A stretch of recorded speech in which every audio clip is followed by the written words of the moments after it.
सिंध के साहिली इलाकों में समुद्री तूफान का अलर्ट। भारत के रन ऑफ कुछ पर डेट डिप्रेशन और बहिर अरब में मुमकिन समुद्री तूफान। महकमा मौसमियात ने सिंध की साहिली पट्टी पर ट्रॉपिकल साइक्लोन अलर्ट जारी कर दिया। डीजी मेट सरदार सरफराज का कहना है ट्रॉपिकल साइक्लोन आज शिमाल मशरकी बहिर अरब में पहुंचेगा। समुंदर में तूफ़ानी और मज़ीद बारिश हो सकती है। माहीगीरों को 31 अगस्त तक समुंदर में ना जाने की हिदायत। सिंध के साहिली इलाकों में समुद्री तूफ़ान का अलर्ट। भारत के रन ऑफ कच्छ पर डीप डिप्रेशन और बहिर अरब में मुमकिन समुद्री तूफ़ान। महकमा मौसमियात ने सिंध की साहिली पट्टी पर ट्रॉपिकल साइक्लोन अलर्ट जारी कर दिया।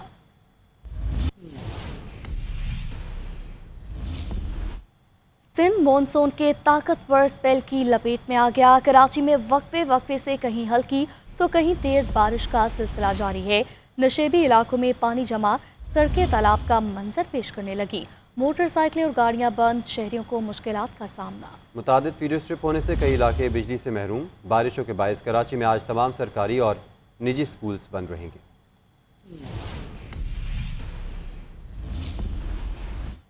मेयर कराची मुर्तज़ा वहाब का रात गए शहर के मुख्तलिफ इलाकों का दौरा। निकासियाब के कामों का जायजा लिया। बल्दियाती मुलाजमीन की कोशिशों को सराहा। मीडिया से गुफ्तगू में कहा शहर में बारिश के बाद सूरत हाल काबू में है और कोई सड़क डूबी और ना ही किसी ने कश्तियाँ चलाईं।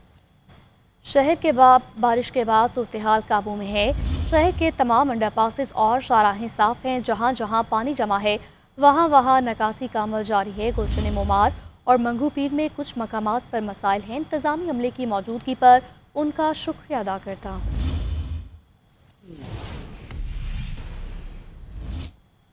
सिंध भर में मॉनसून कहर बन गया। मुसलसल बारिश से नदी नाले दरिया बिखर गए। सड़कें, गलियां, बाजार तालाब का मंजर पेश करने लगे। सैकड़ों कच्चे घर गिर गए। गन्ना, चावल, धान और टमाटर की फसलें तबाह हो गई। मुमकिन समुद्री तूफान के पेश नज़र महकमा मौसमियात ने सिंध की साहिली पट्टी पर ट्रॉपिकल साइक्लोन अलर्ट जारी कर दिया। अंदरूनी सिंध बारिशों ने तबाही मचा दी। सैकड़ों देहात ज़ेर-ए-आब, मुवासलाती निजाम भी दरम भरम। तैयार फसलें बर्बाद, कच्चे घर, दीवारें मुनहदम। कई इजला में स्कूल 3 रोज के लिए बंद। हैदराबाद, सजावल, कश्मूर, बदीन, खैरपुर, मीरपुर खास, उमरकोट, मटियारी, टंडो मोहम्मद खान और दीगर इलाकों में सड़कों, गलियों और बाजारों में पानी ही पानी है। धान, गन्ना, टमाटर और मिर्च की फसलों को शदीद नुकसान पहुँचा है। ठट्ठा में सैकड़ों देहात पानी की लपेट में आ गए। सैकड़ों कच्चे मकानात गिर गए। शहर के मरकजी शाही बाजार और टंडो बागो सिविल अस्पताल में पानी दाखिल हो गया। सेवन शरीफ और काचू के पहाड़ों में बारिश से नदी नाले बिफर गए। 10 से ज्यादा देहात ज़ेर-ए-आब आ गए। काचू की मशहूर दरगाह जी शाह समेत 100 से ज्यादा देहातों का शहरों से जमीनी राब्ता मुनक़ता हो गया। सेवन में दरियाए सिंध के सैलाबी पानी की जद में 60 देहात और 30 स्कूल्स भी आ गए। महकमा आबपाशी ने इमरजेंसी नाफिज कर दी। बदीन में पानी का निकास न होने से मकीनों ने बदीन, हैदराबाद शाहराह पर धरना दे दिया। गढ़ी यासीन में दीवार गिरने से 2 साल बच्ची जाँ बहक और खातून समेत 3 बच्चे जख्मी हो गए। बहिर अरब में समुद्री तूफान और सिंध की साहिली पट्टी पर शदीद बारिश की पेशगोई। महकमा मौसमियात और PDMA ने ट्रॉपिकल साइक्लोन का इंतबाह जारी कर दिया। बोलान में मूसलाधार बारिशों ने तबाही मचा दी। नदी नालों में तोग़यानी। कोलपुर में सैलाबी पानी घरों में दाखिल हो गया। बोलान कौमी शाहराह ट्रैफिक के लिए बंद कर दी गई।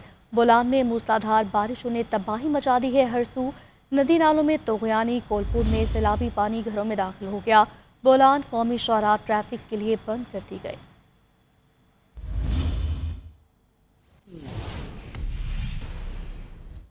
नाज़रीन, लाहौर को सुबह सवेरे गहरे बादलों ने घेर लिया। गर्मी और हब्स की छुट्टी, ठंडी हवाएं चलने से अगस्त में दिसंबर के मज़े। आज भी शहर में बारिश का इम्कान है। बागों के शहर में आज मौसम कैसा रहेगा, जानते हैं सुलेमान सदीक से।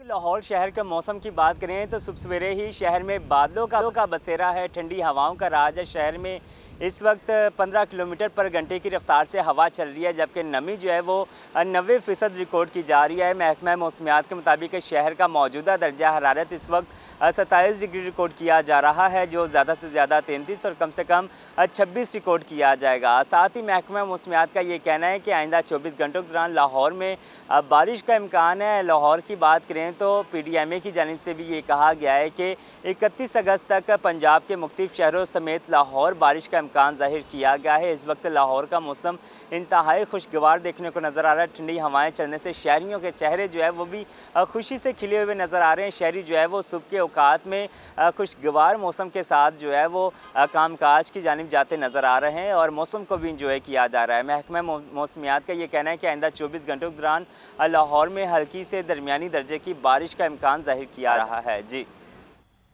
पेंटागन की deputy press secretary Sabrina Singh ने कहा, हमारी हमदर्दियां बलूचिस्तान में दहशतगर्द हमलों के दौरान जान गंवाने वालों के लवाहिकीन के साथ हैं, लेकिन मैं इस मामले में पाकिस्तान के साथ अमेरिका की किसी किस्म की मदद या मुदाखलत के बारे में कुछ नहीं कह सकती। हम इस तरह के किसी भी दहशतगर्दाना हमले की सख्त मजम्मत करते हैं। हम हमेशा किसी भी मुल्क से दहशतगर्द तंजीमों के खात्मे के लिए मदद को तैयार हैं। इस मामले पर हुकूमत पाकिस्तान से हमारा अच्छा ताउन रहा है।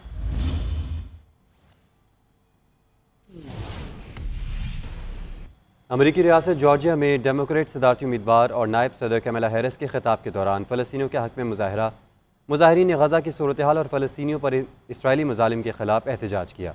अमरीकी रियासत जॉर्जिया में डेमोक्रेट सदारती उम्मीदवार कमला हैरिस के खिताब के दौरान गज़ा की सूरत हाल और फ़लस्तीनियों पर इसराइली मज़ालिम के ख़िलाफ़ एहतजाजी मुजाहरा किया गया, जिसके जवाब में कमला हैरिस ने खिताब के दौरान कहा कि वो और सदर बाइडन गज़ा में जंगबंदी मुआहदे के लिए मुसलसल काम कर रहे हैं। उन्होंने अपने हामियों पर जोर दिया कि इंतखाबी सर्वे पर ज़्यादा तवज्जो ना दें। राइटर्स और एप्सोस के इंतखाबी सर्वे में कमला हैरिस को साबिक सदर डोनाल्ड ट्रंप पर वाज़ेह बढ़तरी हासिल है।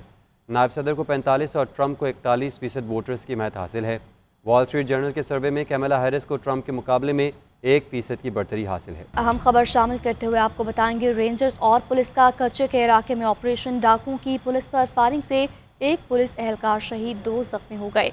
जवाबी फायरिंग में एक इंतहाई मतलूब डाकू मारा गया, जबकि 2 जख्मी हालत में फरार हो गए। शहीद एहलकार का ताल्लुक कंदकोट से है।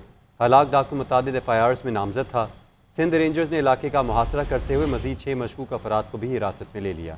ऑपरेशन के दौरान डाकुओं का ठिकाना भी तबाह कर दिया गया।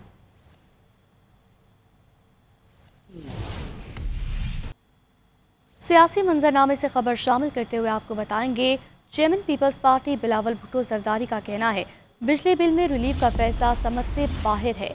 अवाम को 2 माह के चक्कर में 12 माह तकलीफ मिले, ये कबूल नहीं। महंगाई और हुकूमती पॉलिसी की वजह से बिजली के बिल भरना मुश्किल हो गया। विफाक का बिजली का निज़ाम तबाह है। विफाकी इदारे काम नहीं करते।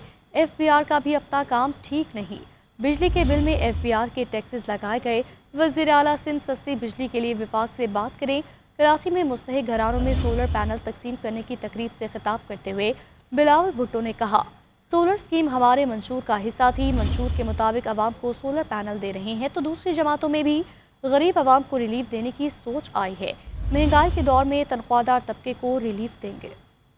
बिजली के बिलों पे उस पे हम चाह रहे थे कि पाकिस्तान के अवाम को रिलीफ दिया जाए। दूसरा, सियासी जमातों तो इलेक्शन थे, उन्हें हमने कुछ कहना था तो उन्होंने बुरा ही कहना था। लेकिन अब अच्छी बात यह है कि पूरा मुल्क इस सोच पे आया है, सोलर एनर्जी पार्क बनाएंगे। हमारा ये सोच था कि एक तो हम बड़े पैमानों पे सोलर की तरफ जाए, ग्रीन की तरफ जाए। हम इसी किस्म के सोल्यूशंस निकालेंगे जो मुस्लिम लीग नूर ने ऐलान किया, बिजली को सस्ता करना। बाकी मैंने वज़ीर आज़म साहब से भी कहा कि जो मंसूबा ऐलान हुआ है वो तो थोड़ा सा मेरे समझ से बाहर है, मगर मैंने चीफ मिनिस्टर सिंध को कहा है कि जाएं, आप उनके वफाक के नुमाइंदे से मिले, और अगर आप सुबह सिंध को सस्ती बिजली इस तरीके से पहुंचा सकते हैं तो बाहर में जाए मेरा सोलर आप ऐसे कर लें। लेकिन अगर मिसाइल में इजाफा होता है, पाकिस्तान के अवाम को 2 महीने के चक्कर में 12 महीनों को तकलीफ मिलता है, फिर जो है हम अपना सोलर का जो निजाम है, जो हमारे मंसूबे हैं, वो हम करते रहेंगे।